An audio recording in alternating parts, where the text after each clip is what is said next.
what's Missin Curfew? It's when you kind of play guilty, but you show up. How nice is a green light on the road, though? No practice tomorrow, no plane, just go. Scotty Upshaw in the clear, and he scores! Right in front, scores! A few laughs, a little bit of fun, and obviously a lot of hockey talk. You're listening to Missin Curfew. Fellas, coming to you from Hall Pass Media in Newport Beach. This is Missin Curfew. And before the boys start snapping around, let's not forget, this show is always presented by DraftKings. DraftKings, the crown is yours. Obes, the up dog, our boy Richie fella. I've been in that garage. You still got the workout stuff in there. Look at all those. Fuck, you put a lot of teams up, dog. Look at all those team pictures. Individual awards. What we got there? Oh, yeah, there's a little bit of everything in here, buddy. A little bit of everything. But yeah, the workout gear is kind of high. I pushed her in the corner. I haven't been getting around to it. So, I needed a new space. They jacked the rent up on me in my old office. So I said, fuck off and put her in the garage. So friendly confines of my garage. Yeah, looks great, buddy. So, boys, Happy New Year. Good to see you. 26. Bring it on up, dog. Let's go, fellas. Let's go. Good to be back with you, boys. Why not start off 2026 with a little cleanse, fella? Are you doing it? I'm trying. Am I a weekend? What is the date? Is it January 6th? I guess I actually know that. It's a big date. I started off, I got drunk on Saturday, so that's probably. I was the third. Yeah, so you're 2 days in. 2 days in. That's part of stretch. That's was a weekie. Getting there. I know. We're on a group text. Obes says, I'm taking that fucking over on Upshaw, not whatever. But I'm taking the odds of him not finishing this. And I'm like, yeah, it's just not a good look for me to be the guy to duck out like this. It's hard to do, man. But yeah, no, I'm on a little it's a cleanse, Yeah. Parasite cleanse, I think, too. Just so you get those worms out. I got worms. Yeah, that's what we're going to name it. I bought this thing called Burn Box. You never want the box to be burning, but I got it's a little Bernie box there, eh? Heads up for that. It was a water cleanse, 72-hour, and I was all jacked up to do it. And then last night I looked at Mac Miller. I'm like, I'm not doing it. Yeah, you still got time. It's good to just flush it out, though. Flush out. That's what I was thinking. And a new 26 and just some new fucking, intestinal fucking cleansing. The reason I kind of bailed on it was, I don't know if Richie remembers, but I used to have to do those cleanses heading into camp. I know it's completely different. I was trying to get ready for an NHL camp, but still have a little scar tissue from those.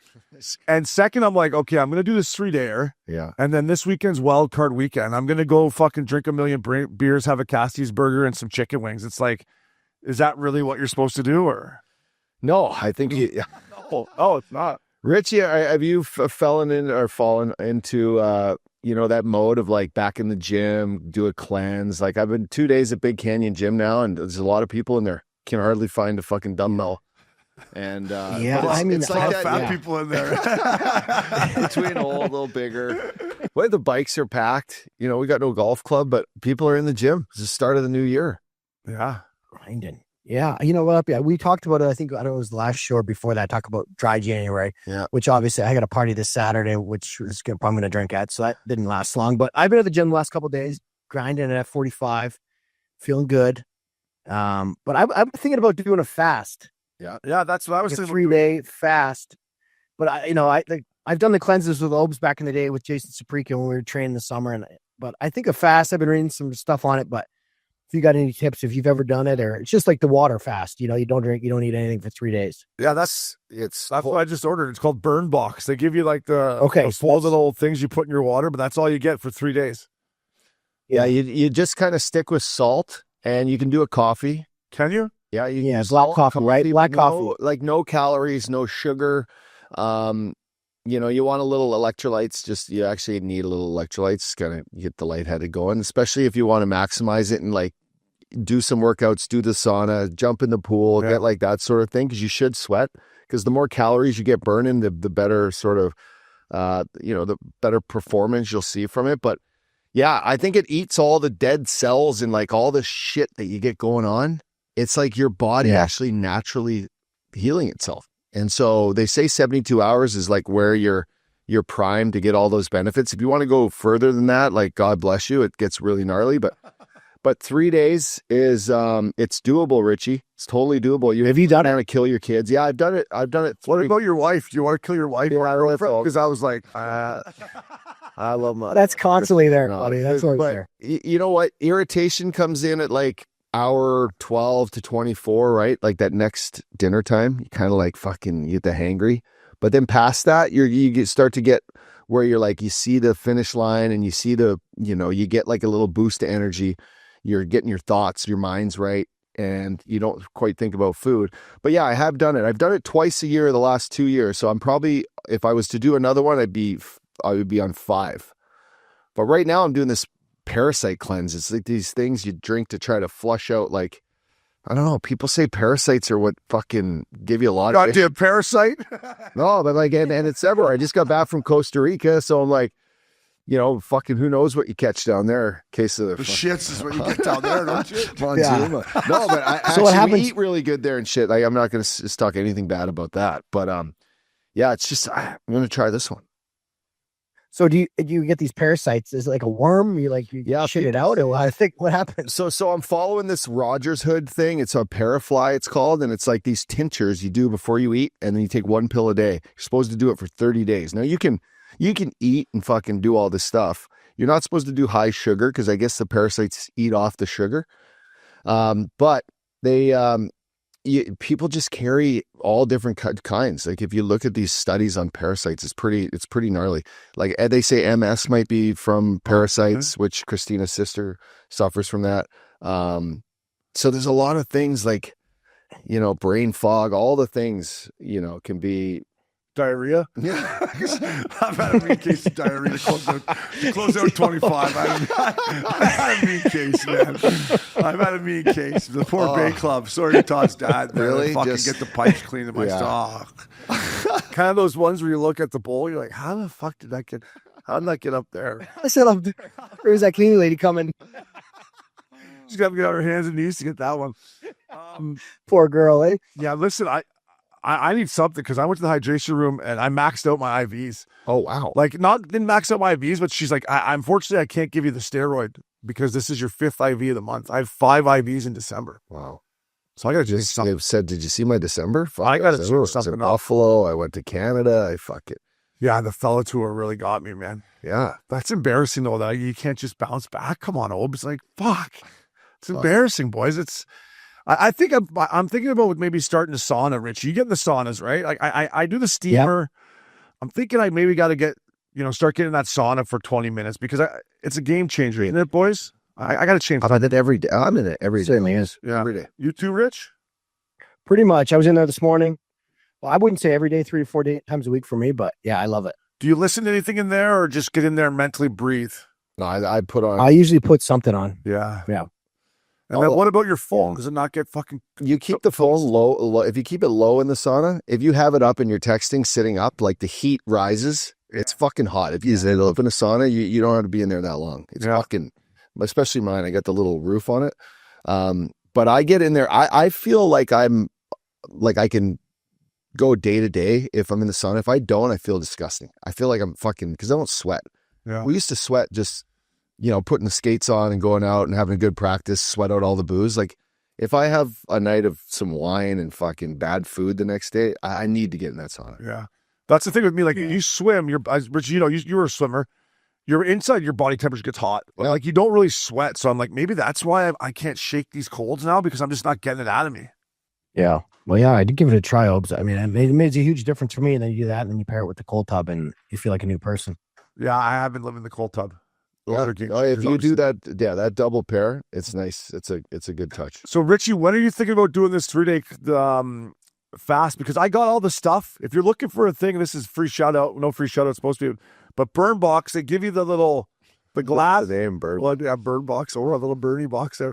And they give you the 4 little things you're supposed to take every year. Horn or keep your horn away from that. Don't dip your horn in it. But other than that, but maybe next week, or when do you think? Are you thinking this week or what?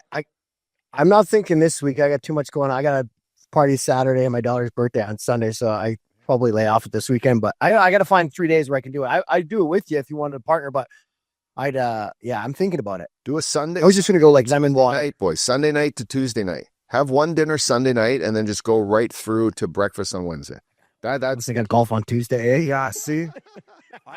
There's always something in the way. Yeah, but your guys' lifestyle, and I say this to Uppy all the time. Like, I don't truly. I think if you put your mind to that, fuck, you made the NHL, you can do anything. Yeah. But your lifestyle will not allow you to. Like this weekend, we're gonna go watch football with the boys, right? Wild card weekend. Just if I drink anything, it's gonna be tequila. I think. Yeah, that still doesn't count though. That's beer break here. He's gonna Just clause. tequila. He's got. I'm gonna stay off the hard the stuff. beers, because the parasites love that shit. He's like, I got a clause They here love says the I can blue drink lights. tequila right here. So I'm still doing it, I'm gonna boys. take that up there. Yeah.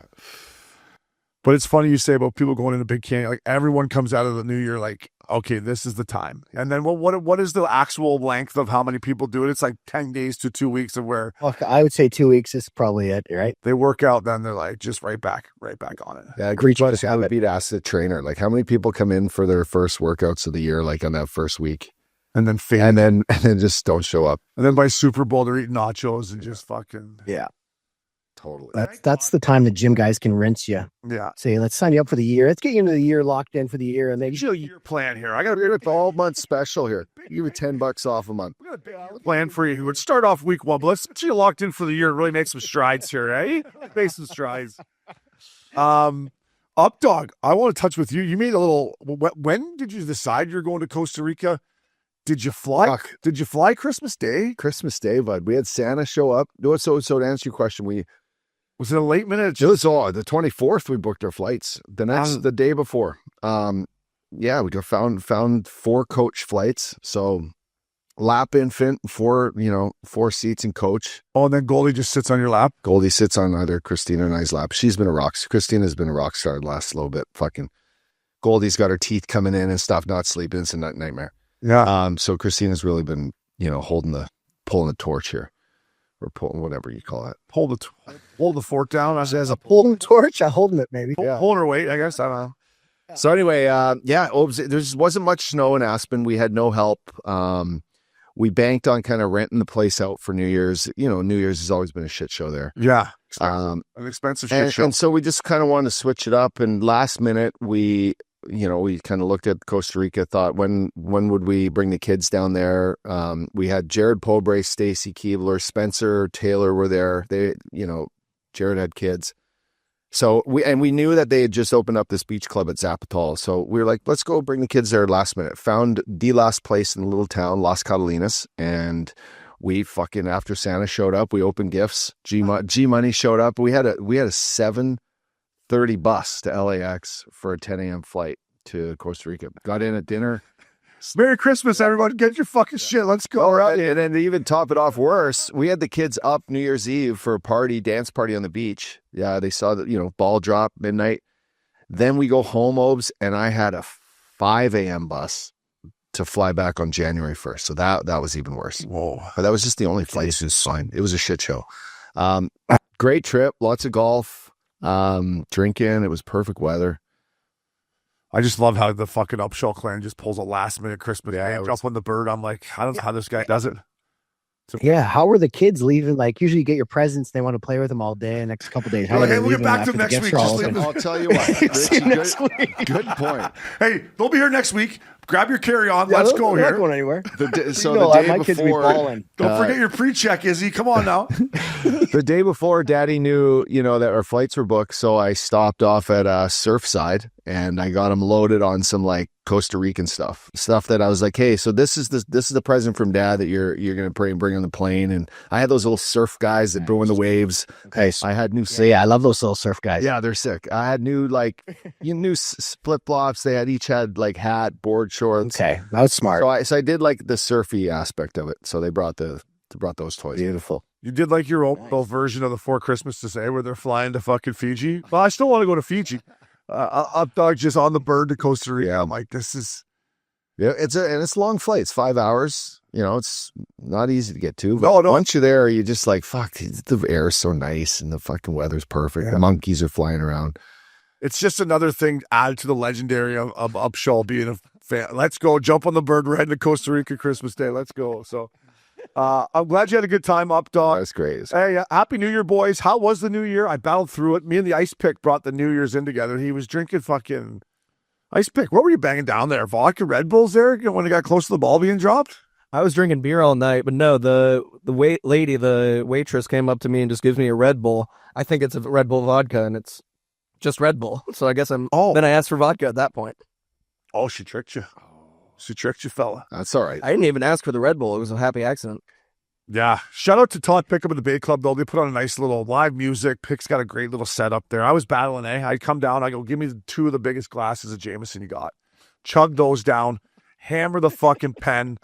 And I got through her, boys, but I woke up New Year's Day, and it was like, I was back to where, like, I was a few days. You're back the day before. Yeah. A couple days. Let's go back a couple days. I was like, just need one again. And then my fat ass didn't get off the couch the rest of the way, but or the rest of the time. It was a nice long, I'll tell you what, when New Year's falls on that, what was that? A Friday? Fell on a Wednesday? Yeah. Oh, Thursday was the first, so Wednesday was the ball drop. Wednesday night. So technically you get that Wednesday, then you get the Thursday, then no one works Friday, then you get the weekend. It was a nice long holiday, Rich. I'm like, A little bit of a run. this feels like the old Olympic break in 2010 here. I don't go back to work or what?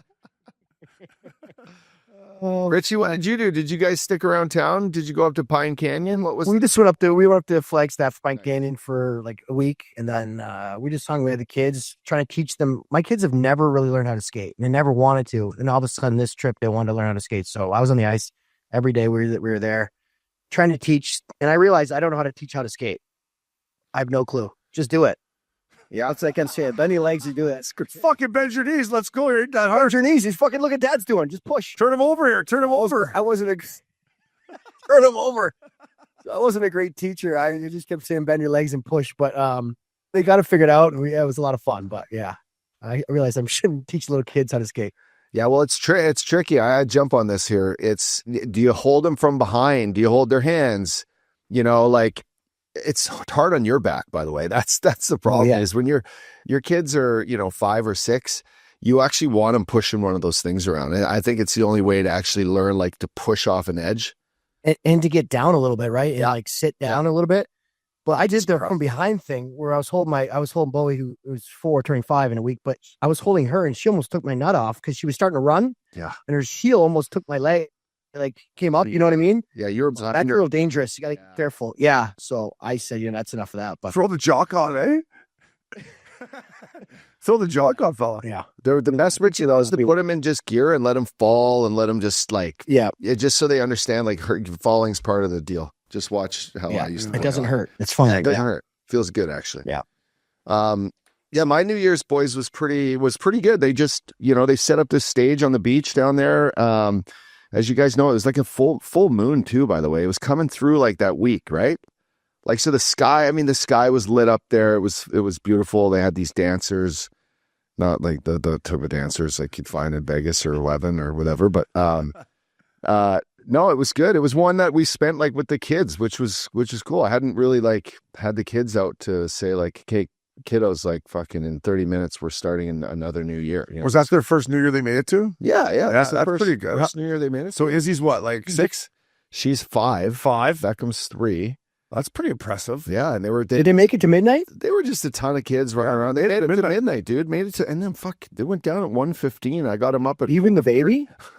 Goldie kids are like me. Did Goldie make Goldie did not. We had Goldie with a babysitter back at the condo that we were at. Thank God, because that was the game changer. That was three's fucking tricky, boys. Speaking of Aspen for New Year's, though, I did see LCD Sound System played belly up. That would be fucking nasty. A little sweaty. I thought, man, I'd be sweating in there, but man, you could just be bouncing out. Like such a tight little venue for LCD to get up there. Yeah, and I guess they played right at the ball drop was. I'm gonna fuck this up. What's the song? Dance Yourself Clean. Okay, where are my friends tonight? Yeah, no. Where are my friends tonight? Where are my friends tonight? Princey, cut what the fuck out.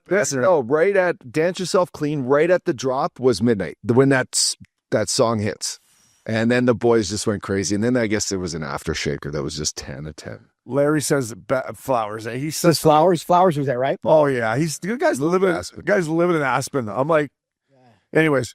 He's like, best aftershaker I've ever been to in my life. I'm like, really, Flowers? Like, what made it better than every other 100 fucking aftershakers you've been to? Like, I'm like, there was the best aftershaker you've ever been to. I find that hard to believe.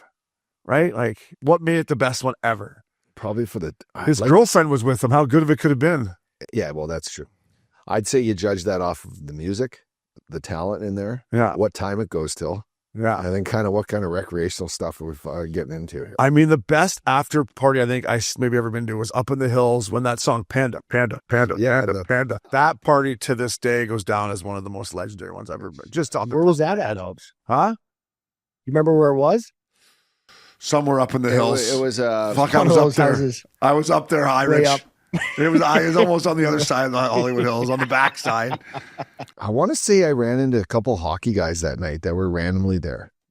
Did Erica Branson somehow show up to that party? There was a couple random guys that just was like showed up. I'm like, how the hell did you guys get here? Another great one I went to was when the Super Bowl was in LA, and I got fucking Trevor Zegras and what's that D-man, Josh Mahara? I got them into this party. That was one of the best ones I've ever been to too. That was a Cons got you in, and then you got them in, right? Yeah, I think so. I think that's how it worked. But I just thought that was a statement by Flowers, and I thought like he's rubbing it in, Rich? Like, because we weren't there. He's like, best aftershaker I've ever been to in my entire life. I'm like, come on, man. Yeah. Well, I'd like to hear the story, his side of the story, but yeah, that's true. That's a good point. Went down. Boys, obviously 2025 was a great year for hockey. Now that's officially behind us and we're on to 26 here. A couple of things that I just wanted to recap real quick. Obviously, the Four Nations, man. I know the Olympics are right around the corner, and I am excited for the Olympics. I'm not excited that Sam Bennett's not on the fucking team, but anyways, I don't know, Uppy. That game, going in there, Montreal at the Bell Center, drunk as a skunk, told Trudeau to go fuck himself. And obviously the way the boys just started chucking them, like, I was just thinking about that, like that whole night and that whole experience. And maybe someday I'll have a better hockey experience than that. Before that game, 2010 with the big guy, Canada-Russia was my best hockey experience as a fan. But man, what an atmosphere and what that did for the game. I still think we're seeing the positive effects for it, but that game at the Bell Center is a highlight of my 25, man. Yeah, you couldn't have said it better. It was a great year of hockey. For us, we finally got best on best, and it just so happened to be U.S. Canada. Call it what it is, not U.S. Russia or Canada Russia. It was North American. Fight till you die, which it started off just with like Ozzy Osbourne, Crazy Train, and fucking two epic fights. So the stage was set. I would just say we got great hockey down the stretch too. Like the going into Edmonton and witnessing, get that fucking atmosphere of Oiler fans thinking that they were one step closer to reaching the mountaintop. Like that goal, Connor McDavid's, passes it to Draisaitl, just rinses Ekblad. Like seeing that live from the crowd, like right on the half wall, to me was just like, probably the best sick play in hockey history I've ever seen live. Yeah. But yeah, no, it was just great. It was a great year for hockey. It was a great year to be, Missin Curfew, to see a bunch of the things we had. And now we got the Olympics coming up. So that's going to be hopefully one to top it all off. Yeah, I actually meant to tell you, after McDavid went up and put 33 points in 12 games, I then proceeded to just put a future bet on the Oilers to win the cup, even though I don't think they still have the squad to do it. Obviously, Tristan Jarry, I do believe, is a little bit of upgrade. But after he did that, I'm like, I got to have some skin on the game with this guy. Like 33 points in 12 games. I'm just like, Richie, that was just insane. It's insane. Was that 2.5 points a game? I don't even know what it is, but it's a lot. It's a lot. It's a lot. And then obviously Richie, Ovi, breaking the Great Ones record was another, I was just kind of, as I was recovering at the Bay Club, just kind of looking back on, how lucky we are that we get to do this. I get to do this with, a couple of my best buddies, and obviously Swishy's on the squad. But man, Ovi breaking Great Ones record, the way Wayne handled himself throughout the whole thing, the way Ovi handled himself throughout the whole thing, like that was another great thing for hockey. I guess where I'm going, Richie, is 25 was a great year for hockey in North America and around the world. For sure it was. And just watching a record that all of us in the hockey world probably thought would never get broken. And then for me personally, and it's the first time I've really, got to hang or talk to Wayne. So we got to interview Wayne. One of the coolest moments I've had in hockey where you get to talk to my idol growing up, which was so cool. So thanks to you guys for that, setting that up. That was awesome. But yeah, it was just a great year. And you guys, I missed the Four Nations. Yeah, we met you. Was a little bit of jealousy for that. But I was going to ask you guys a question. What game do you think if you had one game, would you pick the Four Nations or would you pick like the 2010 Vancouver Olympics gold medal game? What is that like? Would you know what I mean? If you go back. So I never went to the gold medal game. Unfortunately, I had to jump on the bird to Columbus for fucking, we're starting up the season a couple days later, obviously. But Richie, that 2010 game, Canada versus Russia, me and the big guy came in a little bit late. We got in there when they made it 2-0 right away. I mean, fucking GM Place was absolutely rocking. And I can only imagine the 2010 gold medal game was even crazier. But no, for me, live events, man, the anticipation going into that Four Nations game, we hadn't had best on best in forever. Montreal at the Bell Center. I knew the Kachuk beauties were fucking going to come up. I didn't think they were going to do that, but I knew they were up to something. I'm going to say Four Nations, Rich. I know it was, not an Olympics and maybe not the biggest prize. Oh, you won the Four Nations. But that hockey game, that moment, fuck, I was crying after the anthem, and then I was hugging Uppy, I was throwing beers and the big guy, and I was fucking telling Trudeau to fuck off, and it was unbelievable. It was unbelievable.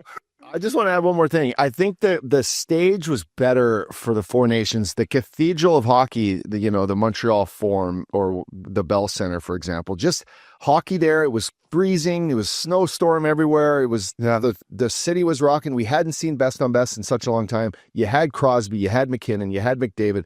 It just had all the elements for it not to be the best experience we've seen in 10 years plus. So it was just Montreal, man. It's just the way hockey is there. It's like religion. And I like what Uppy's saying. The buzz walking in, Rich. I had a good buzz going, but the buzz in the arena. And listen, let's be honest. The game, or maybe we're not talking about it to this extent if it wasn't for the 3 fights right off the get go. Yeah, no, for sure. And we're going to get into the Olympic team. I got a couple things I just want to mention on that when we get into it. But it was an unbelievable year. I would say. If we're looking at the one downer, the one buzz, listen, I was happy for the Panthers to win back-to-back Stanley Cups. I love Matty Tkachuk. I love Sam Bennett, Rhino, Paul Maurice. I love South Florida. But, man, McDavid and Draisaitl losing back-to-back Stanley Cup finals. It's just like, if there was one just Debbie Downer for those guys, I'm like, I can't imagine going through that twice. I know. They've seemed to have bounced back, but yeah, no, it's crazy, man. That would be the low point as two guys that do a lot for our game. Yeah. For them to have to go through that again. And the Oilers fans up there that are so loyal to Missin Curfew, that was the only bummer about 25, I would say. Fucked up to say, but like it should have just been take one each. Like I'm a Florida Panther guy, but just get one cup each and fucking move on. Yes. Just give Connor in a perfect world. Hey, totally. It's so hard to win. Hey, Rich, you got one, you motherfucker, but it's so hard. It's hard to win. And to even say that, I know, stupid because you bleed and it's the ultimate goal, but like, fuck, I hope they get back there. Yeah, I would just say, Richie, and you, like Uppy said, you got one, you won one, but like the way the Panthers got back there, I don't want to say it was easy because, the Leafs did take him to 7. Then they bitched up Carolina and then they put it to the Oilers pretty good. But like the way that when that playoff started and Chucky was back and everyone was back and you looked at this team, you're like, Marchand's on the third line. Look out. Yeah. And arguably you could say he's their best player. Yeah, Sean on the third line. That third line was out of control, especially in the finals. Bobrovsky played unbelievable. What is he, 35, 36? I mean, coaching, they did coach perfect, played the right way. Yeah, I mean, they're tough to beat. And they're just, by the way, and they're just climbing again. Aren't they just climbing it? They're just sitting right there, perfect. They're just kind of ready to. Chucky's about to come back. We're going to get into that as we move on to the show. No. It was a great 25 for hockey, boys. I love snapping around with you guys here. Good things in 26. Boys, before we put a wrap on 25, some sad news early on to 26 here. Former OHL commissioner and I guess CHL commissioner David Branch has passed away. He did suspend me a few times throughout my playing career, but that was probably well-deserved. He got me one time. I flipped the puck over the glass. He dunked me like 3 games for that and a couple other things. But some sad news. Richie, I'll start with you. The guy was great for the Ontario Hockey League. Like I said, sometimes I didn't agree with some of the decisions he made with me, but, I mean, he was there for such a long time. Loved the game. Loved the OHL. My condolences go out to him and his family, and I'm just saying he was good for the Ontario Hockey League. Yeah, Whitby, Ontario. Yeah, exactly. Yeah, think about where the CHL is now. He took it from, grew it into a massive, biggest junior league in the world. Did a lot. I mean, obviously, there's mistakes, there's good things, but he's a great man. I've met him many times. he coached his son, who was the same age as me. He coached his son when I was growing up, so we saw him a lot around the rink. I really enjoyed him, and he did a lot for junior hockey. So sad. Yeah.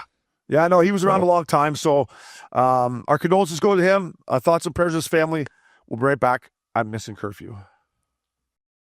Welcome back to Missin Curfew. Pick 6, fellas. DraftKings' newest fantasy pick'em game. Just choose more or less on 2 or more players' stats. The more accurate your picks, the bigger the payout, fellas. Get in and see how just a few picks can turn into some nice dough. Fuck, boys, I had one last night, and I hit all 4 early. Oh, early and often. I'm sitting there, turning on the Wild Kings game where Stoley's on there with a nice little quarter zip on, by the way, Stoley, baby. A nice quarter zip on. Didn't he look good? He looked real good.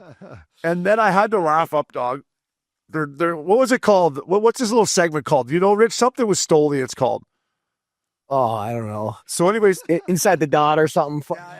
So they go right into player development. And I'll tell you what, he's looking sharp with the LA Kings tracksuit on. His tongues and skates still look good. And the drill they're doing, boys, I was laughing. They were pulling pucks off the yellow. He's like, you got to come in, you got to use your toe, and you take that puck and you take it where you're going to go. And he's like, only 50%, only 50%. And I'm sitting here, and I had to text him. I go, no wonder you guys can't score fucking goals. You're teaching boys how to pull the puck off the yellow here. But he's great. Oh, you know what? I watched him do that. We've done it together before, and he's really good with the kids. Everyone wants to be around him. Oh, he's got a lot of tricks of the trade. Obviously, he was good on the boards. He knows the little areas of the game really well. Yeah, no, he was great. And one of the guys did it well. He's like, attaboy, good job there. Would have picked that up the yellow there. What do you say? I'm like, this is unbelievable. DraftKings pick 6, fellas. Last night I went 4 for 6, early and often. I had the big man Ovechkin over half a goal. That hit. The Breadman over half a point hit. Stützle and Brady Tkachuk over half a point for Stützle, over half a goal for Brady. And then I'm sitting back there getting ready to watch the Wild Kings. And all I need is a Quinn Hughes over half a point and Krill the Thrill over half a goal. Didn't hit. 2 nights in LA the Wild had. I don't know what they got up to. They looked a little shaky. Richie, they looked a little shaky. But like I say every week, it's a great little app.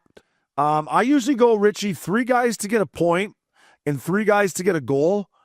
Just because, like, let's look up right here tonight. Like, your odds go better, right? Your odds go better. So, like, Pasternak to get over half a point tonight is only 0.6 of a boost, right?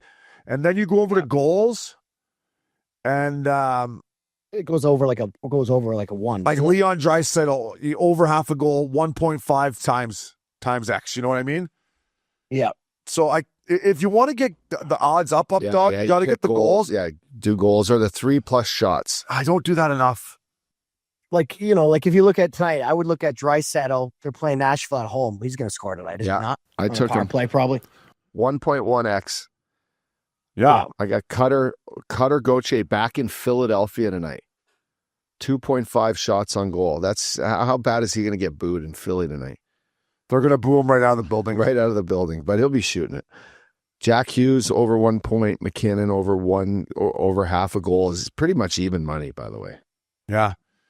I mean, look at this. Nathan McKinnon over 1.5 goals. You get 3 times your money. That's nice. It's nice. So there's some nice odds there. I always laugh at the time on ice with the up dog. Nate Dogg over 22 minutes tonight. Was he out last night? I don't know. They're playing in Tampa, probably out for a couple. Blocks. Labushkin over 1.5 blocks. Labushkin.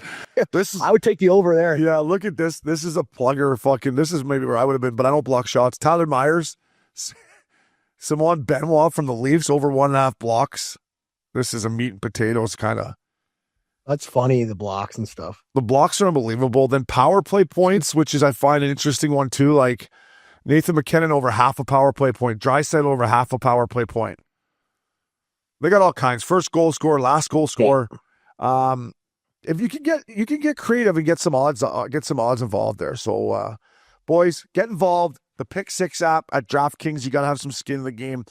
Moving on here, boys. World Juniors. We got 3 Canadian lads here. We got a former captain of the World Junior team. By the way, Princey always does a great job of finding that video of you boys walking in. Yeah. And then he found the picture of Loops on the blue line after. Fuck, I almost started crying. Yeah, sad. Loops needed a tan. He didn't have a very good tan, and he just looked sad. Sad. Yeah, it's heartbreaking. You're up 2-1 going into the third. You lose 3-2. Fucking Ovi started to turn it on. It's not perfect. Tournament's not the same without Russia, too. With all the political stuff aside, it's just not the same. More political stuff. Well, I don't know. That's why they can't play, right? Joke. Get Yeah. them back in there. They need to be back in the They tournament. do. Way better They're with them in there. good is what they are. The last couple of years I've watched it, even this year, I'm like, what was he missing? And then, I was watching the post-game show with O-Dog, who I love how O-Dog will only do Team Canada games, too. Yeah, for sure. He's a heavily doing Canada. Nice. But it misses Russia. But listen, before we get into it, Updog, I'll start with you as a former captain. We all know that they could have had Celebrini, Matthew Schaefer, Benek Seneca.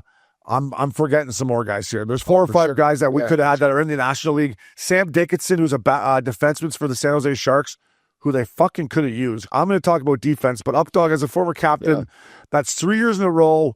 The Czechos have beat us out. The last 2 years in the quarter, we won a bronze medal. What's going on with our World Juniors, man? We used to be, like, as Grape said, we were the best. Now it's just we were, and it's all good points. I just, watching from afar, I wish I had more of a heartbeat. But I watch religiously the first couple games, and then the semis and these games, these tournaments that are just one and done, boys. Like, anything can happen, but the way you make up a roster of a hockey team, you really need to look at guys that are going to be able to, wear down teams and, and then give some role players the opportunity. Some of these guys, they all, they've played the same role on every other team. And Canada hockey was always built on teams that were tough, mentally tough and physically tough, but you just had a good blend of guys that would go win a hockey game when you needed to. I felt like, this game in particular was the second of the tournament where they played the Czechs. I think there was bittersweet. There was a bitter taste in the Czechs' mouth after what happened in game 1. I think I texted you, Czechs are going to be a problem. They're a fucking big team. They got a lot of WHL players on their team. They play hard. They got great goaltending.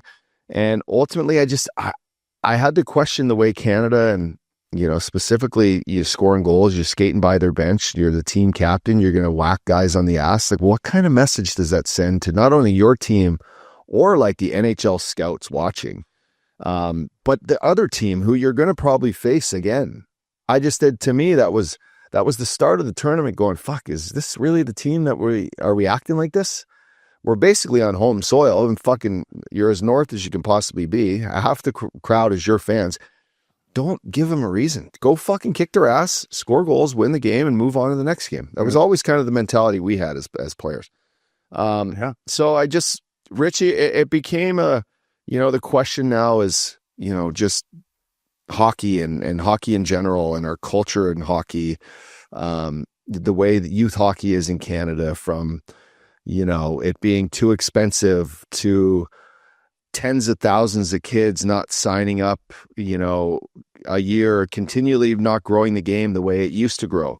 We're almost at the standstill of hockey in Canada where, we don't have new players coming in because it's too expensive. And all the players that we put forth in a tournament like this are the same type of player. And there's questions about that. Is that the right way? Or are we going to lose our helm of being the best hockey nation? Because teams like Czech and Finns and Swedes, they still, they're playing hockey a little bit different way right now, and it's showing. I guess I would ask you, Rich. You got a pretty good heartbeat on the youth and the game, and international hockey. But is there something wrong with the grassroots of our game to be where it is? Yeah, I mean, it's tough from just watching. Like you just talked about, tapping guys on the, everyone seems like they're friends. Like, what happened to a little bit of hatred? Yeah. For me, I didn't see a lot of hitting. Like, I only got to watch a couple games, but I didn't see enough physical contact. I saw guys just go in there, try to lift sticks, try to be skill everywhere. Way too many turnovers at terrible areas of the ice. I couldn't believe the turnovers these guys. And I know it's junior and there's supposed to be some mistakes, obviously, but I mean, critical games, critical moments. Like, these guys are smart enough players. First round picks, the NHL should not be turning these pucks over. And it just shows like these other countries have caught up to us. Like that's our first medal. We didn't medal in the last 2 World Juniors. That's a bronze medal. The dominance of Canada is at that level seems kind of faded a little bit. And we've talked about this before, me and Ogs. I don't know if we might have had Swish on the one day. We were talking about like, there's no guys like Tutu anymore that put fear into these guys. We just go play all the same way, try to all be skilled. There's no Upshaw run around hitting, scoring, passion. Like I didn't see a lot of like that Canadian passion that we saw in these World Juniors. And I remember growing up and you got to play in Uppy, and I just don't see it as much anymore. And I don't know what it is. And I mean, Dale Hunter's, he was all passion when he played, and it wasn't for him not trying to coach these guys and bring it out of them, but it doesn't seem like there's that hatred for the to win as much and the hunger to win. So that's my take. And watching the semifinal game, the turnovers and the lack of wanting to defend and lack of wanting to be physical was so evident. It was crazy to me. Yeah. First of all, talking about Upshaw taking runs. Do you see that? The thing that Principe, you took a healthy run of a game right there. Eh? You came right off the fucking bench. Then I skated as far as I can. But then you looked up and he was right there and he was kind of cross-checking you. I was like, I ain't fighting that fuck. No, fuck, he was a killer. But you took a good healthy. Yeah. I always went after a little bit. Kind of right from the bench. But he used to go after me and I'd be like, fuck off. Yeah. I would have told you up. I'm a Laser alumni too. Yeah. What the fuck? Let him sleep. Yeah. I always was like the Kessler and Berlin boys. Like, just Donor was telling me that. Don't hit him. Yeah. Fucking maniac. By the way, see him up in the crowd obviously, I like his kid's game, Teej. I like his game a lot. Pub Namlet's got a good one there. Ginla still looks absolutely shredded. Yeah. Leaner than when oh my God, I used to see this guy. I saw him. Hasn't aged. I saw him at Memorial Cup Wolves, and he's jacked. Yeah, he was a specimen. Yeah, specimen. But way to take a good healthy run at him. Listen, the skill around the world, they've caught us, right? We used to maybe be a little more skilled than everyone, and I get it. Richie brought up 2-2. Those days are done, but you can still fucking hit, man. Like there was this little Swede, 22, Krantz, KRA, fucking was hitting everything. Czech, both games Czech played us. They out-hit us. They out-compete us. They wanted it more. And fucking these kids can come on there and say, oh, it was heartbreaking and this and that. No, you didn't fucking compete hard enough. The Czechs came in there 2 games in a row. They've done it for the last 3 years and outworked us. And to me, I don't know what's going on back home. I don't live back home. I don't know what's going on with hockey, Canada, minor hockey, Uppy. I know it's expensive through what my sister says about my nephews and kids like that. But it's all about skill and stick handling and dangling. And now they have these fucking glasses you can put them on and stick handle. Fuck that. Fuck off. Canada, the way we play hockey is straight lines. We go to the net, fucking pucks high to low, shoot it, compete, inside ice, fucking block shots, get pucks out, don't turn pucks over. If we're going to go on skill alone, and this is just at the World Junior level, I'm not talking the big boys. And like we said, we've had a bunch of guys that could have played. If Celebrini and Schaefer play, it's good night, Jim. But we still have the best top-end talent. There's no question about that. But the overall picture, and I'm just talking about World Juniors because I love this tournament. I wasn't lucky enough to play in it like yourself, but every Christmas, it means a lot to people. And it means a fuck of a lot to people back in Canada that are freezing their balls off. They finally get a break from work. And yeah, there's pressure on these kids. But to me, once again, for the 3rd fucking year in a row, the compete level was no good. And Richie, you talk about D-zone. And listen, I know this kid, he might have broke Petrandro's record for points. And I hope I don't butcher his name too much. Zane Parenka, Calgary Flames 1st round pick. I don't care how good you can shoot the puck. I have never seen a kid give a fuck less or be less interested in playing defense, and they continue to run him out there. Like, I get it, in the offensive zone, put him out there. Their power play was lethal. But as an ex-defender, I'm watching this kid play, Richie, and I can't fathom that, A, this is his compete, and then he has the nerve to pop off about, I can't be myself, I can't be this. Don't worry about the media, kid. Learn how to play in your own zone. And O-Dog said it unbelievably after the game, and he said it politically the right way about, he kind of compared him to Carlson and Letang, but like, he's going to have to learn how to defend a little bit. But when you're representing your country, you come from the NHL, listen, defense isn't hard, Richie. You just got to dig in and do the right fucking things. And this guy would pinch at the wrong time and get caught and then not back check when he's already caught in a 2-on-1. to me, he was the biggest problem. The whole D in general, to me, is like, maybe let's not take the best overall offensive guys every year. To me, the defense from the first game against the Czechs, Richie, was a problem. Atchison, I liked. Keaton Veroff, I didn't think got enough of an opportunity, but to me, the way they defended and the pride they took in it, Rich and Ups, it leaves a sour taste in my mouth. And like I said, that tournament means a lot to me. It means a lot to fucking all the boys back home. All my buddies I grew up with, guys older than me. You work your balls off in Canada, you get Christmas off, and you want World Juniors, and we expect more than a bronze medal, boys. That's all I'm going to. That's how I feel. This. One more point on this, Obes. That's semifinal game. They had Team Canada had 6 shots halfway through the second period. This team, it wouldn't if any team kept them off the power play, they wouldn't have got a medal. Yeah, no. The only momentum they got was power play juice. They didn't 5-on-5. They were non-existent. 6 shots halfway through the second. Czechs were out shooting them 2-1. Like this is the Czech Republic. We're supposed to beat them every night. Every night they own it. Yeah. They own it, and they made us look like it was the other way around. Like they're the dominant country. I was like, what is going on here? It was frustrating to watch as a player. It's gone the other way. All we care about is our touches now and our cookies, right, Ups? I was going to say, I don't even know if this team was coachable to coach them from the D zone. That's what I'm thinking. Yeah, I agree. I truly was looking at just the way they played the game. You're like, who would you put out there right now to just fucking wear like the other team down or make right? There's no Shea Weber out there. Yeah, there was none of these guys that are superstars but play the right way. Where is like a guy coming in and just dumping it in and 2 guys absolutely running them over, getting it to the point and scoring this a garbage goal to get the crowd? Yeah. That was not happening. These guys still wanted to do the fucking nuts. Now, we did hit 3 posts and missed 2 penalty shots. Like there's a whole fucking side of the game where the bounces didn't really go our way, but we got outworked. And this is the cause of where we're coming from here. We got outworked. I didn't even see the team that wanted to go outwork another team. Like this wasn't the makeup of that squad. Like what they beat us it wasn't willingness. 6-5 or what was it? 5-4? I got the check. 6-4. 6-4, as you know. Yeah, 3. It should be 2-1, 3-1. Fuck, you score 4 goals as a Canadian team at the World Juniors. Yeah. You locked that down. And that's just and then listen, I like Dale Hunter. All he does is win at the OHL level. I don't know if we need some younger coaches in here, guys that are just out of the game. I don't know if those guys even exist out there, Richie. And I like Dale Hunter. I'm not blaming him one bit. There's no one tougher than that. I don't think he's the problem. If the guys don't listen, they don't listen. It's a short tournament. What are you going to do? Bench all your players? Like, oh yeah, but you just have those guys actually you can go to. You have a Richardson out there. It's fucking nose dirty in the. I'm with you, but. I don't know if we have those guys anymore, they tied it up. How many times did they tie it up and they couldn't lock it down? Yeah, I know, dude. I know. Oh, well, fuck. It was that frustrating. Fucking 2 minutes left and couldn't. The way they were defending, and I'm going to put the whole D-core as a group, and they're all like shut up O'Brien. They're all first rounders to the show. Hey, look at this guy, first rounder Pitt. But just the way they defended, I couldn't believe that these are our top defensemen.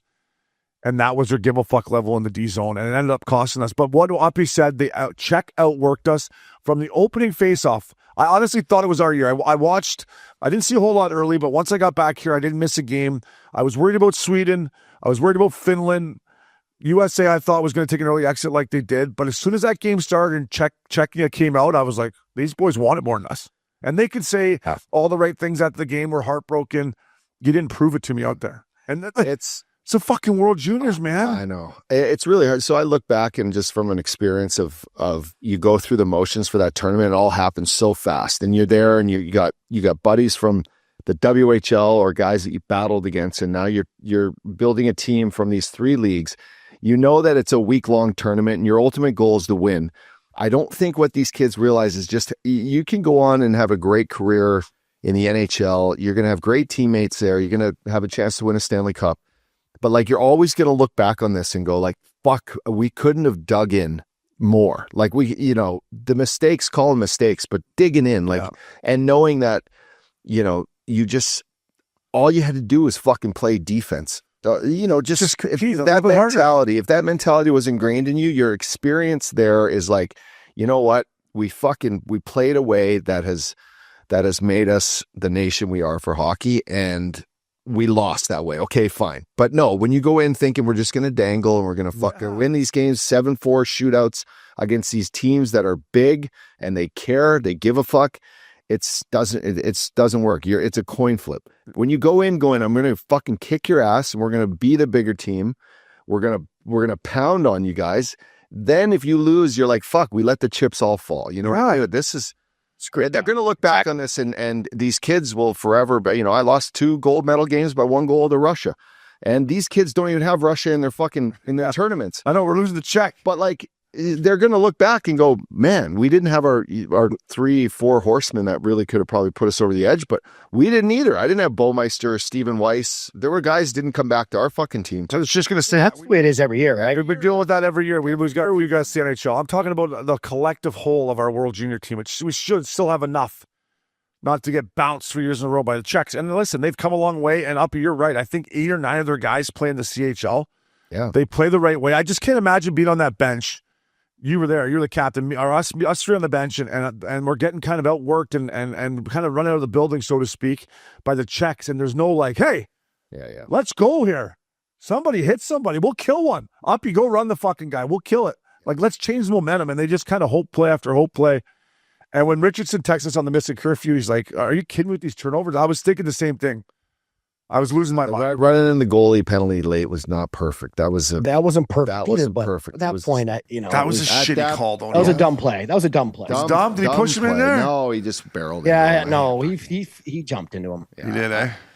Yeah, that's the one thing you got to be. That discipline is so fucking huge in these in a do or die games. It is huge, especially with that reffing. Totally, and I'm not saying go out there and go toot style and fucking hit the guy sweet as his cartwheel. I'm just saying go in there and separate and finish and drive him. You're not gonna. I watched the Czechs do it. I watched the Swedes do it last night to the Czechs. They just went in there, finished their checks, lifted their stick, competed. They played hockey. Yeah.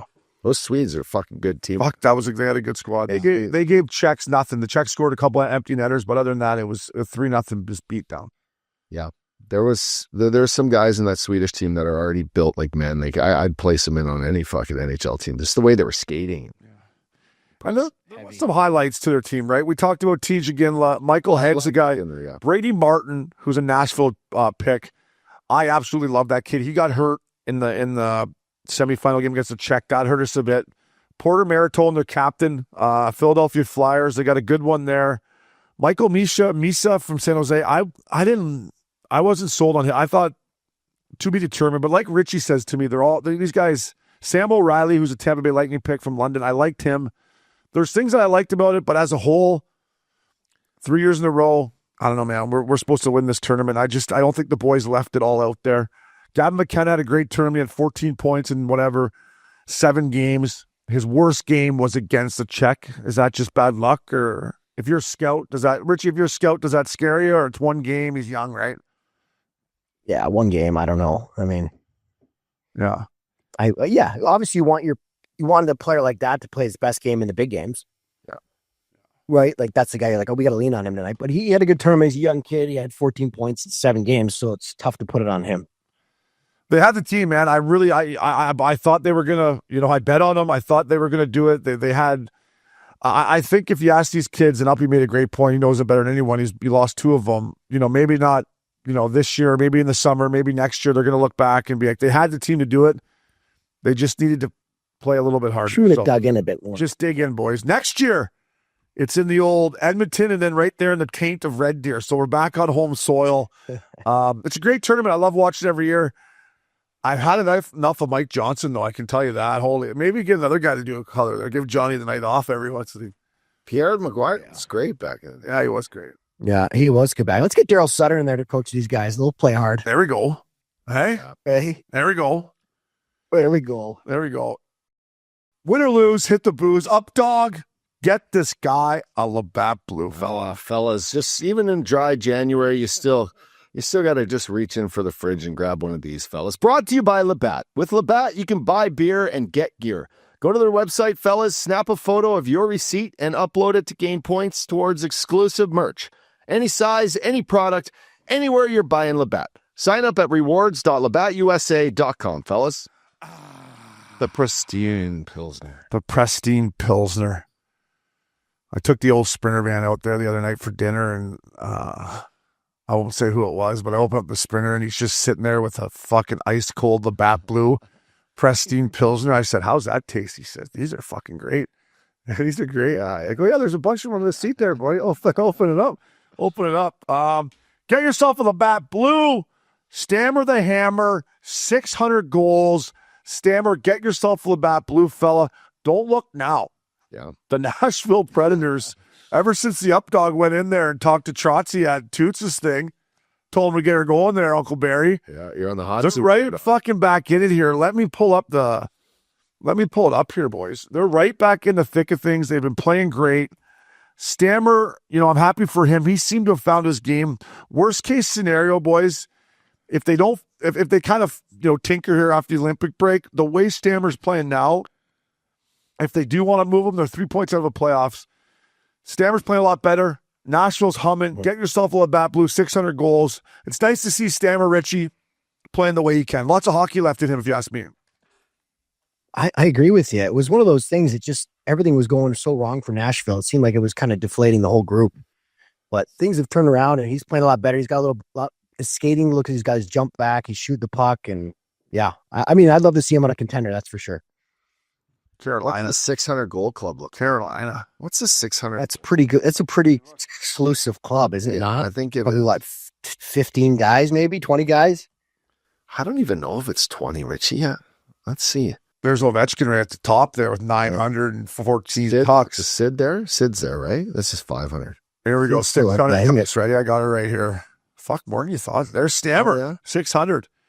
Yari Curry, 601. Dino Cicerelli, 608, all from the blue paint.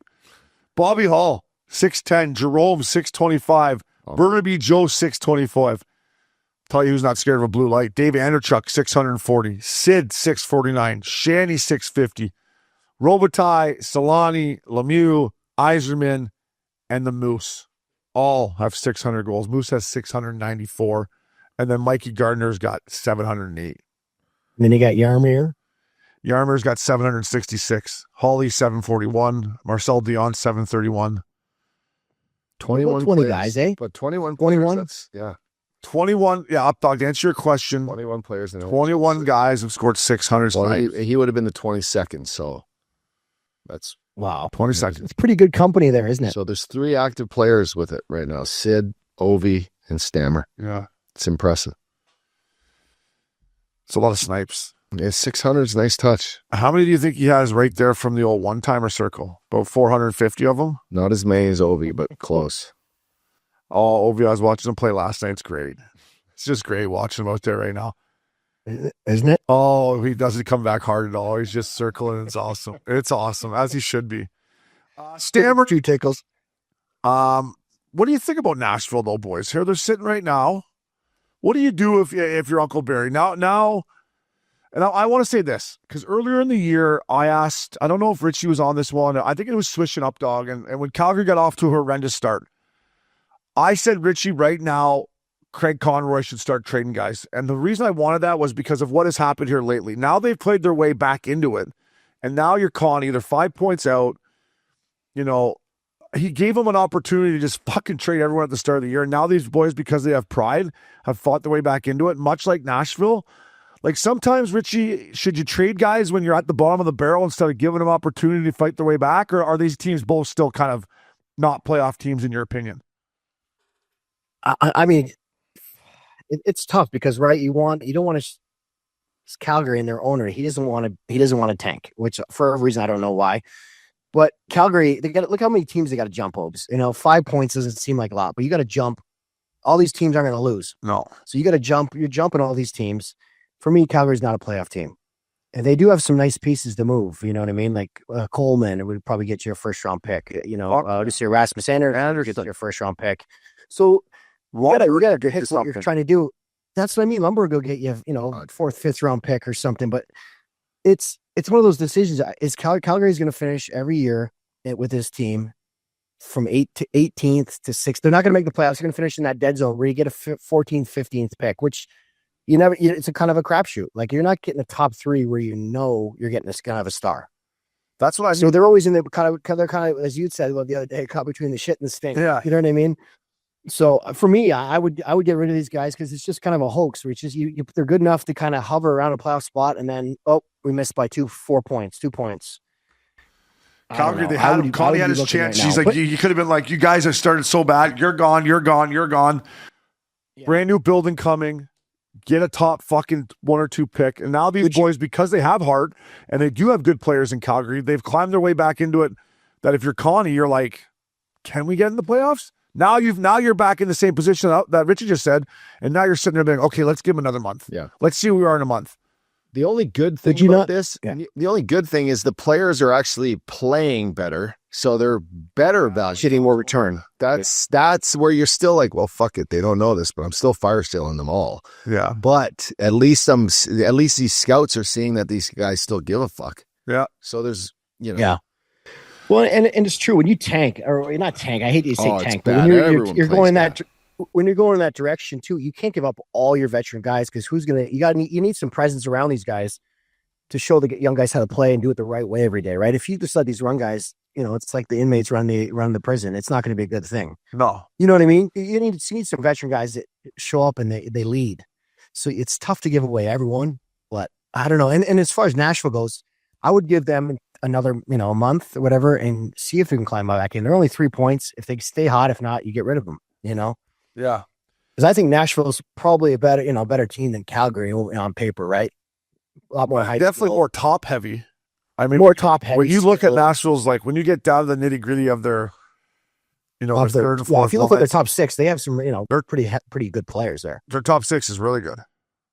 Yeah. Yeah, like Philip Forsberg, O'Reilly. I have no idea who that guy is. Bunting, Hollis, Stamkos. Marshall Saul's hurt right now, I believe. Yeah. Hey, good for them to fight their way back in it. I was talking to an agent earlier in the, at the end of last year, and I said, why is it so hard for these guys to make a fucking trade? And he said they overvalue their players too much. Every GM overvalues their player too much. Everyone thinks they get a first round pick for every player, right? Or more. Yeah. Which just doesn't happen. There's only some teams don't have first round picks for the next couple years. They're gone already. Bottom line is the Updog went to Smashville, got drunk on Broadway Street, and they haven't looked back just yet. So got him going. I still want fucking Ryan O'Reilly to Tampa. I just want him there playing for Coop. He would look good in that, wouldn't he? Fuck, would he look good there? Yeah. In the bolt, with a bolt, teeing it up, bolt on his chest. Yeah, I just think the fat guy, the Lightning, would be real nice. By the way, the Lightning, they're rolling. Get this guy Labatt Blue teed it up perfectly on boy Obes. John Cooper, Coop fella, 1,000 games behind the bench for the Tampa Bay Lightning. Coop, I know you like a good ice cold blue light fella. Get a Labatt Blue in you. Listen, we talked last week that he's never won the Jack Adams, and Ice Pick came up with the odds there on DraftKings, and he's a long shot to win the. I tell you what, he's done a hell of a job this year with the injuries that they've had, having to focus on also Team Canada. Coop, good on you, buddy. He loves the game up, dog, as you know. 1,000 games behind the bench for one team. Get yourself a Labatt Blue, Coop. It's a few cigars. Loves a good cigar. It's a few cigars smoked there, 1,000 games. It's impressive. I remember him coming in probably 2011 or 12, and to think it's only 1,000 games now, actually. You'd think of a guy like that, it's like, congrats, but I'm almost thinking he should have more. Fuck, he's on his way. Listen, they've had, I believe... I was talking to Coop, and they have had 12 defensemen play for them this year, and right now they're 25-13-3, 1 point behind Detroit, who I don't think is as good as their record indicates, but they continue to prove me wrong. Like, they've been banged up. Hedman's been out. McDonough's been out. Vasilevsky was out for a bit, and they've just continued to roll. They've won 7 straight. I don't care what the odds say there. He's got my vote for the Jack. Came through the Cali trip and just lit them all up. Well, let's go. Yeah. Cali trip doesn't quite have the bite like it used to, but it's starting to get harder. Yeah, it's good. Yeah. Remember that swing back in the day? Fucking got to mix in a rookie party. Then you go into Staples. Fucking these guys beat you fucking 2-1 and they give up fucking 11 shots. You're like, okay, that's good. Then you go down to here. Getzlav and Perry are doing their fucking thing. Dragging everyone. Kessler's slashed. And then see Jumbo. Then you fucking jump on the bird to Man Jose up there, fucking Santana Row. And next thing you know, they got 4 power plays. You use 7-1. You're like, let's get out of here. Hey, 2 days off. Hey, give me 2 days off. I didn't even get a tan in this stupid state. All it is get an ass kicked. I didn't even get a kill. Oh, yeah, I got a kill there in LA. I got 2 kills. -7, but -8 and had a kill. It's not bad. Last but not least, get yourself a Labatt Blue. Quinn Hughes, I watched him play the other night against the Ducks. 4 apples. He had on an absolute string.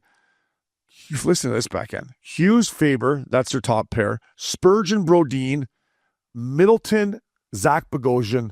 I love watching this team play. They fucked me last night against LA. But Quinn Hughes, get yourself a Labatt Blue. Billy Guerin, you get yourself a whole case. That trade was unbelievable. He looks good in the Wild uniform. I mean, when you can add the second best defenseman in the league to your team when you already have a good team, good on Billy Guerin. And I love watching him when he play right now up, Doug. Yeah, he's feeling it, is what you'd say. Yeah. He's feeling it. Can I fire out this Schaefer for a kid that got left off the Olympic team? His stats are incredible, boys. He's second in the league to only Makar for puck on stick. Quinn Hughes is right after him. This kid's an absolute beast at 18 years old. 2 goals versus the Leaf, an OT winner, took the game over. What he's doing right now, I love the fact, the dynamic, him and Patty Roy. Like Patty Roy, just letting him fucking play and we'll figure out problems later. Let's see what the kid's got. Well, the kid's got a lot. He's playing both sides of the puck well. He's a stud. He's going to be that, call it the next guy up in this Olympic roster, so I'm pulling for him. But just nice to see. He's a good kid.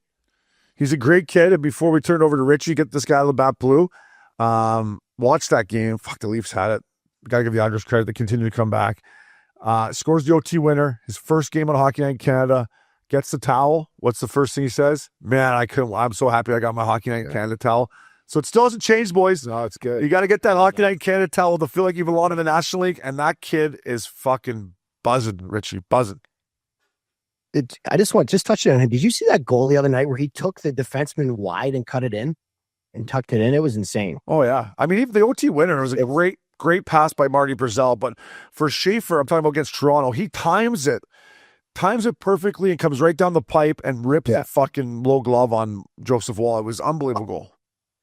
Yeah, I think the one before he scored, that's where he scored 2 goals that game, right? The first one before that, he took Morgan Riley wide and then cut it in like a forward with a power forward. Yeah. And then scores. It's just like you don't see 18-year-old kids do that as a forward, not let alone a defenseman. No, I'll tell you what, Patty Wall's got him playing well. They got an identity there now, and you got to give Patty credit. Like, he's built that. They're fun to watch. Yeah. Good days ahead. Richie, ditching a beer, fella? Yeah, I got one for I watched them play last night. Don't really know this kid well, but I watched him last night. He had a hell of a game. He had 5 points last night, 3 goals and 2 assists. Young rookie, Justin Sordif, a little right-handed, not little, but a nice little right-handed shot centerman. He's playing second line for them, but what a game he had last night. And he's playing second line, big minutes for Wash. And for that, he deserves a beer. Get yourself a Labatt Blue, fella. Those were both Spink Dink by old Peter Mrazek there.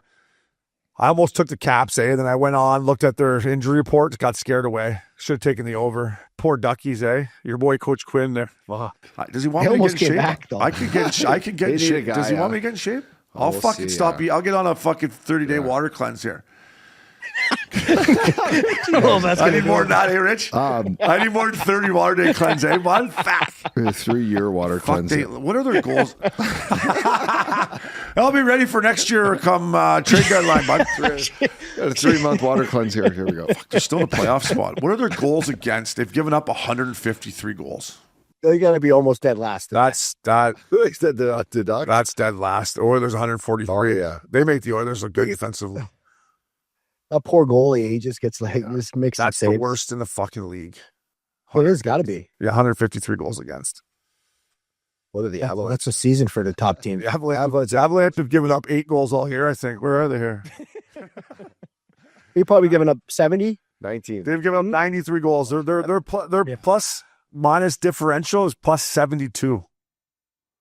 So they might not even, they'll probably have it finished up with around that for the year what the Ducks have now. Fuck, I hope Landy's all right. He went in there hard, His rib or what? Yeah. I hope it's his rib, because if it's anything internal, it's fucking gnarly. I've been through 2 of them. You knew who had what you had, and he was starting to play well, and my leash was starting to come a little bit. Is that Anthony Joshua's got a lacerated kidney? Is that what you had? Yes, that's exactly what I had. How long's that? One was lacerated, the other one was cracked. I don't know what the difference is, but they're both blood. The other one just fell into your pants. Both sound Sorry, awful. boys. There's my kidney on the ice. How long is that? It's a while. It's like 3 months, maybe. You guys are too skinny. You gotta have a little meat on the bone, eh, Rich? You can't. Right? If I would have went into that post when I played, there would have been no fucking lacerated kidney. You're trying to right. hit that Luke Shen. Post the way would have I been did. dented. No. I'm not talking about yours. That was impressive. I mean, you know that was Uppy's last shift ever, Richie. Yeah, he just fucking came off the bench and just tried to fucking lay out Luke Shen. Shen is about 245. Next I was in that game. That was against. Yeah, Coyotes. Yeah, you were in the game. Fuck. Next thing you know, he's pissing blood. Yeah. That's unbelievable, though. To have your last, I don't even remember my last shift. It was against Pittsburgh. I'll probably turn one over. You remember your last shift. Richie, do you remember your last shift? Not really. I mean, not really. I probably just chipped her in and took a Just be face happy. off. Just be happy you don't remember it like I did. Won a couple Jesus. face-offs and flipped her out, eh? Good. Get me out of here. Hey, when's the year-end bender start? Hey, we got rezos or what? No, but to have your last shift, you remember exactly what happened, good or bad, and you're trying to get in the playoffs. Yeah. I think that's pretty cool. I think that's pretty. Appreciate that. Get yourself a Labatt Blue, bud. You deserve it. So Have off the booze. yeah, he's off the booze. The Pristine Pilsner boys always drink responsibly, fellas. It is the Luxury Auto Collection Dog of the Week, fellas. Whether you want to pull up the rink in style or roll the course with your boys in a tricked-out luxury van, Auto Luxury Collections got you covered. Fellas, check them out online at luxuryautocollection.com. Promo code Curfew gets you free shipping. Like we say, these guys are team guys. Lots of tax breaks for you boys that have your own business out there. They'll find a way to get the deal done.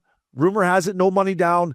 Check them out, boys. If you don't have a Sprinter van, you're missing out. By the way, Richie, I think they sold ours. I was talking to old Chris and Johnny there. They said, hey, take a picture of the old number, the VIN number, send it to the boys. We sold her. I think they sold another one for the boys. Do we get credit for that, Rich? I hope so, eh? We got a percentage, don't we? Fuck, that's a Sprinter van, and then old Johnny, that beauty, sold the Rolls Royce Phantom we had out there. Well, I'm sure he'll send you something nice. Eh? A little second assist on both those. But hey, these guys are team guys. Check them out, fellas. They're doing a lot for Missin Curfew, and it's our Luxury Auto Collection Dog of the Week. Auston Matthews, boys, had a hat trick against the Winnipeg Jets. Just passed Matt Sundin, 421 goals, first all-time as a Maple Leaf. I love Matt's. Good for Auston Matthews. But for me, why he's my Luxury Auto Collection Dog of the Week, boys, he's playing better. He's skating better. I don't know what happened there. He just took, he missed a couple games. He's come back and he's skating better. And I am going to give a little bit of credit to Max Domi, too, and Bobby McMahon, who they put on his line. But just to me, the way he's skating, he looks stronger. He's getting rewarded with goals. But that's why he's a lot of Luxury Collection Dog of the Week. I need the Leafs to get in the playoffs here, boys, and I need Matthews to play like this up, dog. Yeah, there's no question, Obes, the talk, sorry, I'm mumbling here, but the talk has just been he's not quite 100%. But looks better. I know. So he's back, and he's always been a great skater. He's always been strong on his feet. He's always been first on pucks, winning battles. When you got if it's a nagging back or groins or whatever the case may be, though, those things are first to go. So it's good to see him back. The Leafs need him. They're in a position right now. They're going to points out. They're going to bring in some help on D with Tana being out. So let's see if they can step on the gas and keep this going, because you know what it is. You don't need the Toronto Maple Leafs to be blown up. We need the Toronto Maple Leafs to get in the playoffs and actually compete. There's no question about that. Yeah, for sure. And with his game too, as a centerman, you got to be able to carry the puck, facilitate the puck, and skate with it. And again, injuries or whatever, he was just playing so stationary. That's why I think he was struggling early in the year. But when he's skating, he's one of the best in the world. Yeah, and when you're arguably one of the top 10 players in the league, maybe you don't need guys to get to the puck, but in my opinion, he does need that. And that's what Max can do. Max can get the puck to him in a position to where Matthews is coming in low.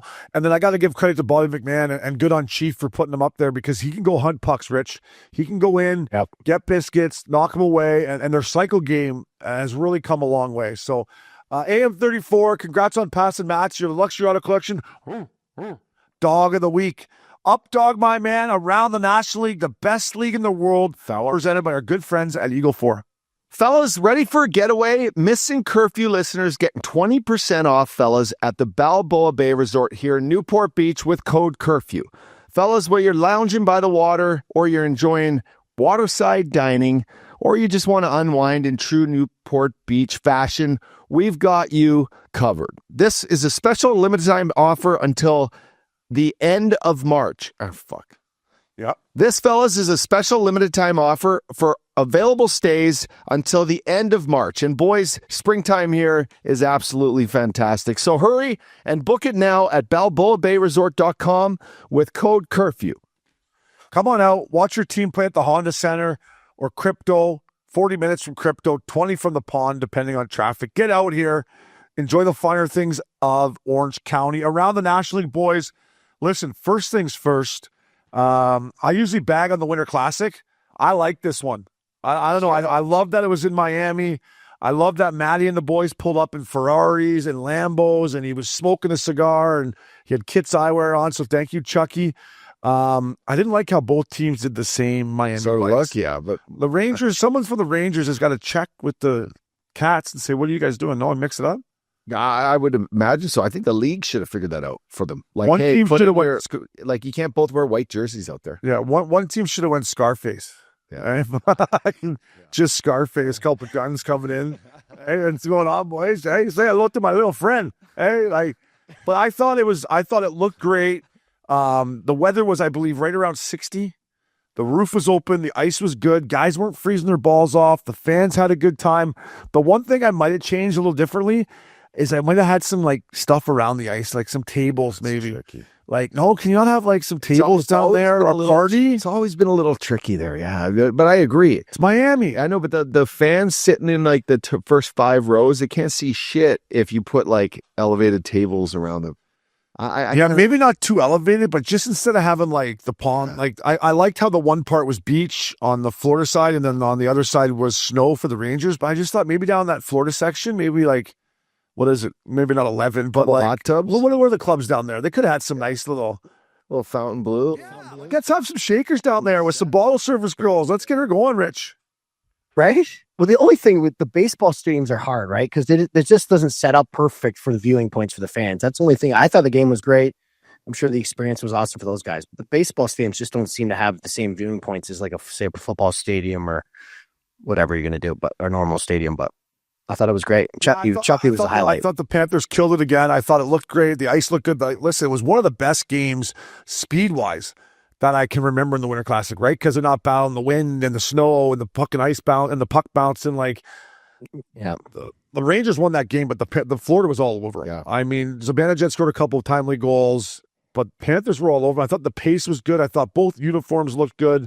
But the one thing I did take out of it as well, boys, is Barkov back on the ice with a knee brace on. I know he's just kind of shooting around with the boys, but like, is this not ahead of schedule to have a? No, it's probably. I thought about it reading your text. I think it's pretty bang on. He's not skating heavy, Obes, but you think he tore his ACL in September. So you got September, October, November, December. He's going on month 5. That's, he's feeling like he could probably play, but you cannot play until, it's. What do you think? What's the 7 months? Fuck, Richie. I don't know. Yeah, I mean, maybe. I think it's a 7-8 month thing. Like second round, maybe. Like you're not going to push. If you push him and he fucks that up again, he's really in one. Yeah. 6 to 8 months, they say, but you start of April, so he's still got January, February, March. I got 3 months. Is there talk of him coming back before? Well, it puts Bill Zito in a bit of a jam here because this year you can't be over the cap come playoff time. So if he can't play, what's Barkey making? 9, 8, 10? 10, probably 10. You got to go out there and get a guy. Yeah. I don't know. Huh? Yeah. I don't know. There's no way he doesn't play if they get into playoffs. No, yeah. He's playing, right? So that just means you're going to have $10 million ready to come off your book. Yeah, you have to come the time he's ready to play.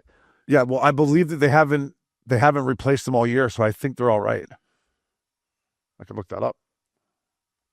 I just thought it was like he's out there skating. He's got a brace on. I'm like, Jesus. Yeah, he's right on point. He's right on point? Yeah, he had all of October, November, December's 4 months. Or no, that's October. 3.5 months. 3.5 months. So he's going to be 6 months. He's got 3 months to April. playoffs. Yeah, 6 months, April.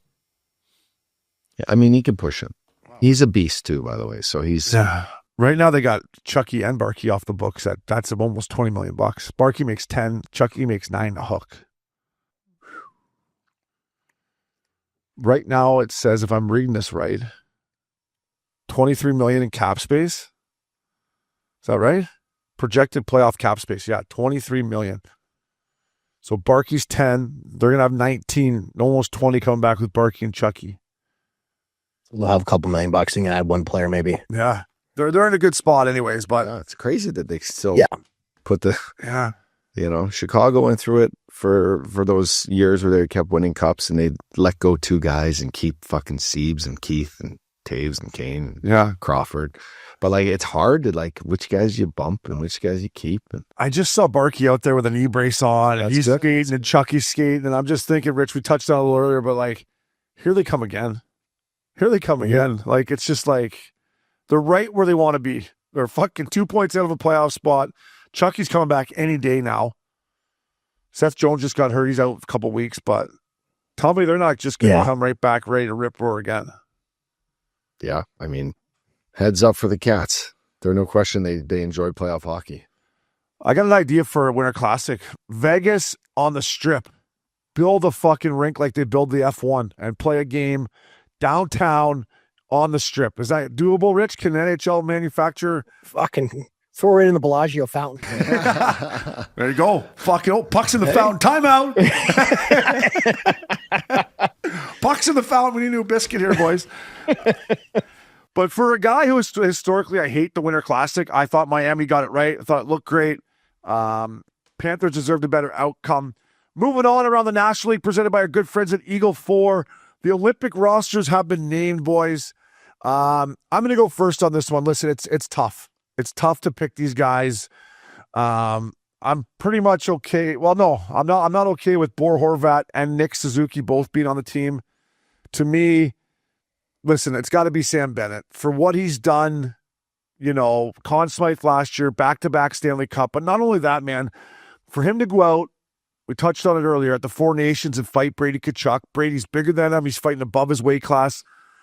Let's have some loyalty, you know, to me, Team Canada. Like that guy, no one's going to say anything if you put Sam Bennett on this team. He's a fucking bulldog.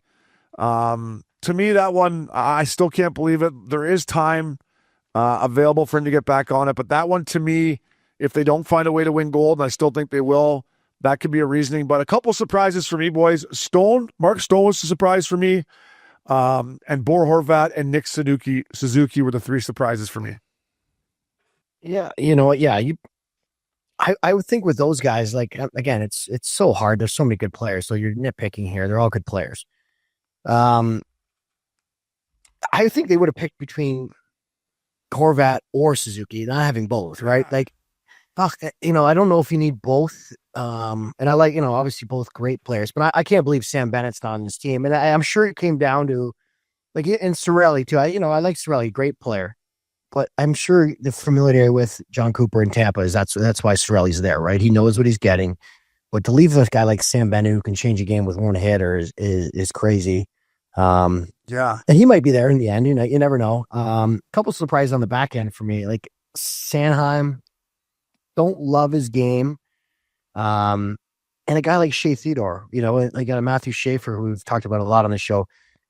Like the kid is just flying. I mean, he couldn't be any better. And they're kind of a similar player, both great skaters, both move the puck. I think Matthew Schaefer probably a little smarter player at this, even though he's so young. But those are kind of surprises for me. I'm happy for Drew Doughty that he's there. I think his fourth Olympics probably. So I'm happy he can finish off his career with hopefully a gold medal. But tough calls all around because there's so many good players in Canada.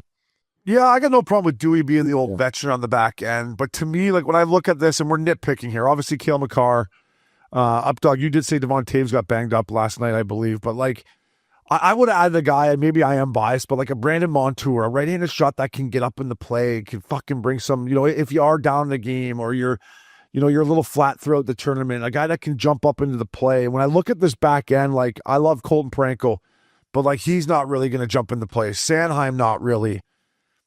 Taves does his thing. Josh Morrissey, is he really an offensive super threat? I guess he is to a certain extent. And then you got Thomas Hart. I probably wouldn't have picked Harley either. I would have had another right-handed shot D-man like a Montour or a Weegsy baby, but that's just my opinion. I just think if we're looking at it and we're nitpicking here, they don't have a lot of guys that can jump up in the play, in my opinion. That can maybe separate it with their speed.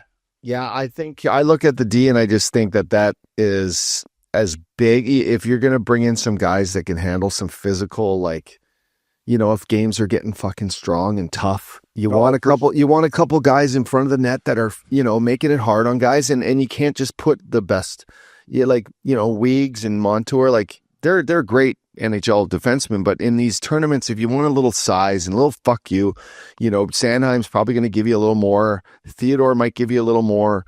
Parayko is what he is, but you just can't have them all be just ultra highly skilled and fast and jumping in the play. You just, you can't for this. Like Sanheim has 14 points this year. Yeah, but you're not taking him to. And Harley has 15 points. He's only played 30 games. Yeah. Are those the two best? But you're not taking these guys. Again, we go back to this World Junior shit. You can't take guys that are just loaded up on points and expect the puck on their stick all the time. And you really want to, you make sure they're elite players, but elite players in their position. It's the exact reason why Cirelli's on this team, why Hagel's on this team, why Mark Stone right now is on this team. It's because they play their position well. They do their things well. Yeah, I guess Monty Kid's only got 16 points in 27 games too. He's banged up again, I believe. But they brought back the exact same decor they won it with. And listen, at the end of the day, as a defenseman, I will say this, boys, it goes a long way to communication and knowing your guy and already playing with them. In a short tournament, Rich, that can be the difference that, hey, these guys have already been together for the Four Nations. They've played together. That, as a defenseman, goes a long way when you have a little bit of chemistry, especially in a tournament, like I said, where you're coming in and it's a short tourney. So maybe that's where Doug Armstrong and the boys were looking, Yeah, it's a good point. I'm looking. I keep looking.